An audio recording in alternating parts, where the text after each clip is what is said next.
go. It's much more comfy.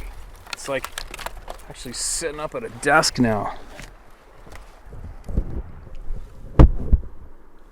There we go. I can read all day like this. I'm getting kind of tired. It's been a long day. Need some food. But I'll stick it out a little while longer yet. Alright, what do we got left in the vault? Okay. Hey Steve, been watching you on YouTube for a few months now. And I have to say it's brought me some peace. And that's good news. Hearing some of the stories made me realize that I'm not the only one that has weird things happening. Let me say first, I did not see a Bigfoot. I learned to hunt at an early age even though I grew up in Southern California. I quit hunting over 30 years ago, but never lost the need to spend time in the forest. So typically I would spend a couple weeks a year running around exploring the wilderness in Oregon and California. A number of years ago I was in Oregon in the Sisters area early December. I pulled down this fire road and found a nice spot to spend the night and explore the area the next day. I like to be set up before dark, but was running late. It was getting dark and I was rushing around making dinner and trying to get settled. I'd been out over a week and I was feeling great. I had some music on and have to say pretty loud. I'd never do that if I thought anybody was in the area. But like I said, I was back there for over a week and never saw anyone. I loved that. I finished and decided to go quiet. I turned the music off, put my dog in my car, grabbed my bottle of whiskey, and was about to sit down and relax. But I heard a tree breaking and looked up the hill and saw what looked like the top of a tree maybe 100 yards away moving back and forth, snapping and popping the whole time. Could barely make it out, but it looked like it changed direction 4 or 5 times. I never saw anything like that, and it scared the hell out of me. It went on for several seconds. I collapsed into my chair with my mind running 100 miles an hour, trying to analyze what the hell could do that. I finally told myself that it had to be a bear. What else could it be? Even though it didn't make sense in several ways. Another case of mind over matter. I was not leaving, but decided I was sleeping in the car tonight. I sat up for about an hour and of course had several swigs from that bottle of whiskey. I jumped into the passenger seat with my bag and quickly went to sleep. Woke up to what sounded like a thud or a loud thump, but I think I felt. But I had been asleep and I thought I dreamed it. I looked back at my dog and she was looking out the back window. She turned and jumped into my lap, shaking. Needless to say, I didn't get any more sleep. The next day we went for a little hike. I had to get a look at that tree. I got about 100 feet from it and saw it was about 6 to 8 inches in diameter and was broken. The fear overwhelmed me with the thought, the bear cannot do that. I got back to my car and drove all the way home to San Diego, but that's just the beginning. I lived in a house that was over 100 years old and then had noises that I had never noticed before.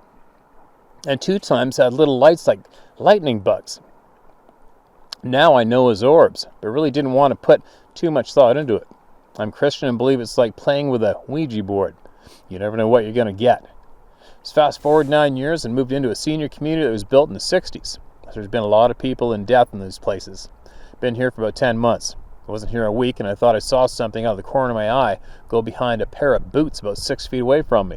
I got up thinking a lizard. Got in. Nothing there. Since then I've had several instances of what best describes it as like the Predator, the movie Predator. Small and ground level, the shimmer as if you're looking down a hot road, along with noises that don't make sense. I didn't know what to make of it, but after hearing some of your emails with some same types of things, it makes me wonder if it can be tied together. I don't talk to people about any of this. I talked to my son about a few of these things, and he didn't say it, but the look on his face said, "You too. Dad might be starting down the road of Grandpa, Alzheimer's." Don't think so. I'm pretty rational and notice things that others don't, but we don't know what we don't know. Thanks for the peace and keep up the good work. Thanks, Don. Appreciate that, and I haven't a clue what the hell that is you're seeing, man. And like you've heard, there's a lot of people have emailed in seeing similar things. They're pretty confusing to me, I'll tell you what. Port Chatham, again. Hi, Steve. My name is Gary, and I don't mind using my name. I used to live in Homer and fished Lower Cook Inlet a lot. While fishing halibut opener in 87, a storm came up, so I decided to pull into Port Chatham. When I got to the lee side of Pearl Island, it was a 26-foot runabout. He radioed me and asked if I would tow him into the bay. He had sheared a pin on his outdrive. It stormed for 7 days. We were lucky there was a tender in there, so we were able to sell our fish. We went ashore and decided to camp out in the big tin barn there. There were 10 or 11 small houses there that were trashed out. It was nice there, and the guy I towed said he wanted to come back and spend the winter there. When we got home, he came to my house and asked me if I would carry him and his wife and 3 kids there. I kind of liked that because it was something I thought I would like to do. So we loaded them and a canoe and towed his boat over there. They had enough food and to last about a year, guns and fishing gear. Wow, that'd be an adventure, wouldn't it? That was October when we left. In December, he was back. He had walked about 15 miles or more from Port Chatham to English Bay, where he called the Coast Guard and had them pick up his wife and kids. I asked him what had happened. At first, he said the bay froze over. And I said, so? Then he told me he had never been so scared, but wouldn't say why. His wife said it's haunted there. I only saw him a couple times after that, then I moved to Kodiak. I have some of my own things to say, but I'll save that for another time if you don't mind. Thank you. I like your site, Gary Beck. Thanks, Gary. I've been to Kodiak. Actually, you might remember this. I don't know how long you've been in Kodiak, but when we were there, we were coming back from Alfaganak. I forget the name of the island. In the springtime, and somebody shot somebody at the Coast Guard base in Kodiak when we were about to land. The place is going crazy. But anyway, Port Chatham. I'm almost tempted to go to Port Chatham. Maybe I should wrangle up a handful of people who go camping there. We do some crab fishing and see what's going on. It's amazing that it's been so deserted, isn't it? So many people won't go there, and absolutely everybody knows that the place is off, but it's off limits. Isn't that weird? You'd think a bunch of people would take a bunch of cameras in there by now and just make a blatant video ordeal of it, check it out thoroughly, and find out exactly what is going on and exactly what is scary about Port Chatham and exactly what everybody's seeing or hearing. That would be really, really interesting, don't you think? Well, thanks for sending that in, Gary. Appreciate it, man. And send us in more if you want. Everybody wants to hear. Confusing sight while fishing. Hi, Steve. In the late 70s, I was exploring the last stretch of Silver Creek, the main creek in our area contributing to the Ohio River. Most of the area around Silver Creek had been developed in some way or another, except this last quarter to three-quarter mile leading to the Ohio. This stretch of creek was flanked by typical southern Indiana trees, ground cover with drainage ditches. In late summer, the creek could be a series of pools with small, shallow streams of running water leading from one to another. The fish get trapped in those holes and no escape. I was walking the creek fishing the holes. The bank is steep. From the bank to the bottom of the creek is 15 feet where I started, and it gets deeper as you go towards the river. About halfway to the river, I see a hairy, naked man scaling the creek bank and quickly disappearing into the brush and trees. I was able to run to the opposite side of the creek and see him for a few seconds. In those days, there was a homeless man in town we called Socks. He never had shoes, even in the winter, just layers of socks. He was always eating White Castle hamburgers out of the dumpster. Oh, poor guy. He always had an overcoat on, even in the summer. He was well known around town. For years, I assumed I'd disturbed Socks taking a bath in the creek, but thinking back, the way he scaled that creek bank and the amount of hair on his person, I'm not sure anymore. Water seems to be a common place to see Sasquatch. This person never turned to look at me. They disappeared into the thick brush and trees. I didn't know about Sasquatch back then. It never entered my mind. I may have had an encounter and I never even knew it. Steve, you're a true man of the natural world, allowing people to share their experiences without bias. Thank you for your dedication to exposing the lies and cover-up of these beings. You'll be rewarded in some way, maybe in some other life. Who knows what is out there and waiting to be discovered and brought into the light. Helping keep people safe and aware of the dangers in the forest is huge.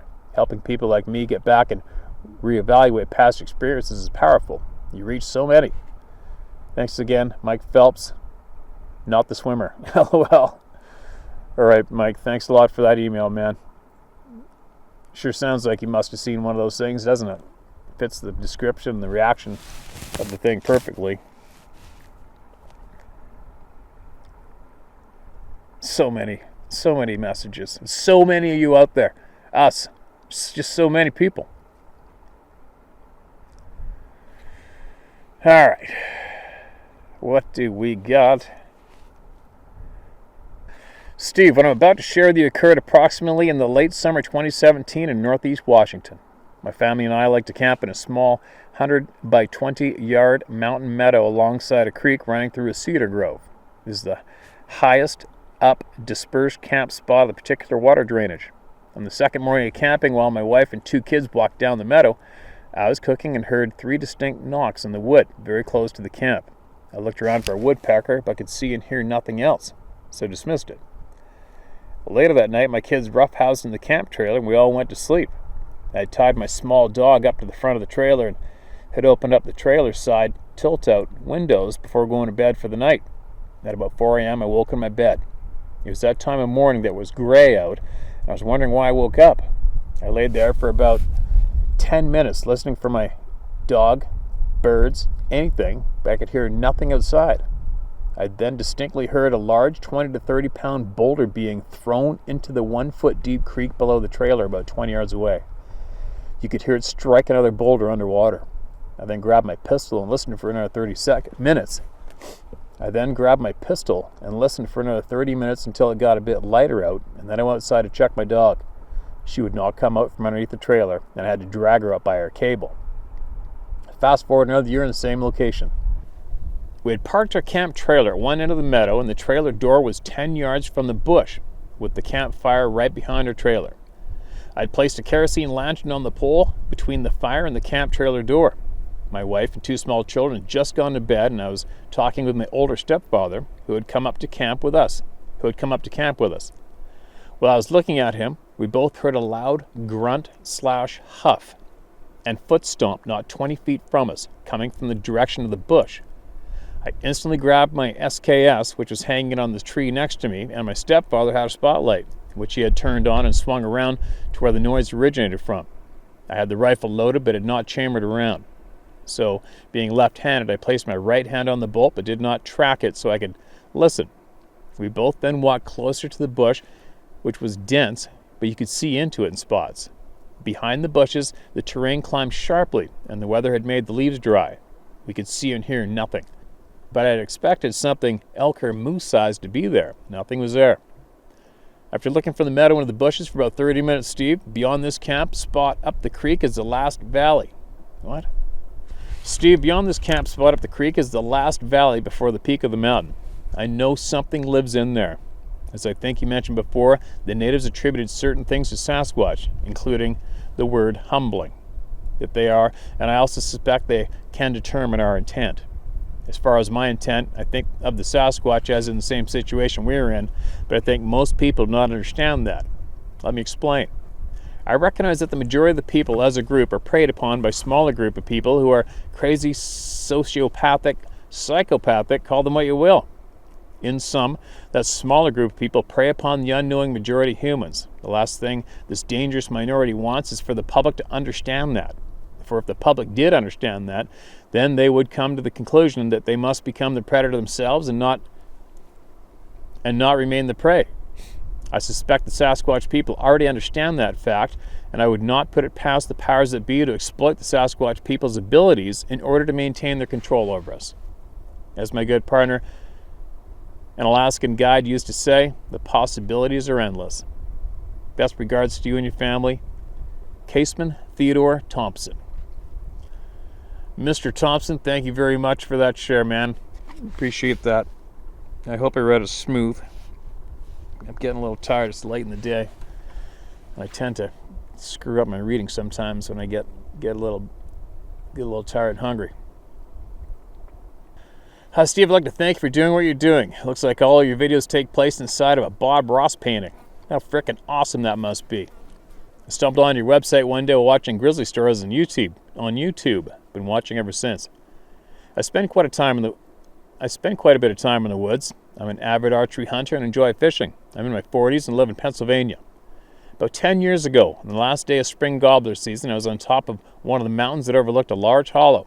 The hollow has many mountains and smaller hollows that surround it, and the hollow stretches about 7 miles. It was late afternoon, early evening, and I had a gobbler answering me from the small bench below me. It was the last day. Time was running short, and I was becoming slightly impatient. LOL. Being careful not to overcall and listening intently, it eventually became clear the turkey was not going to climb the mountain up to where I was. Damn. Oh well, I had fun anyway. While I was listening to what the turkey's next move was going to be from across the hollow, on the bottom of the next mountain I heard a very loud, very long, very guttural scream. I would say it lasted about 7 or 8 seconds. It was unlike anything I've ever heard by far, completely caught off guard by the sound. My attention was now on whatever made that sound. I had pretty much given up all hope on the turkey. 10 to 15 seconds after the scream ended, it happened again. This time I was more focused and listened closely. As the scream started the second time, I must have heard at least 25 coyotes start yipping and howling and carrying on. Some sounded as close as 150 yards, while some sounded a half a mile or further away. I never heard anything else that evening, but to this day I'll never forget the sound I heard. The best way to describe it is to picture a really pissed off cross between King Kong and the Hulk. It was starting to get dark, and I was hearing movement all around me, probably the coyotes, and was starting to get uneasy feeling. A feeling to leave. Once I got home, I immediately started scouring the internet trying to find the sound that I heard.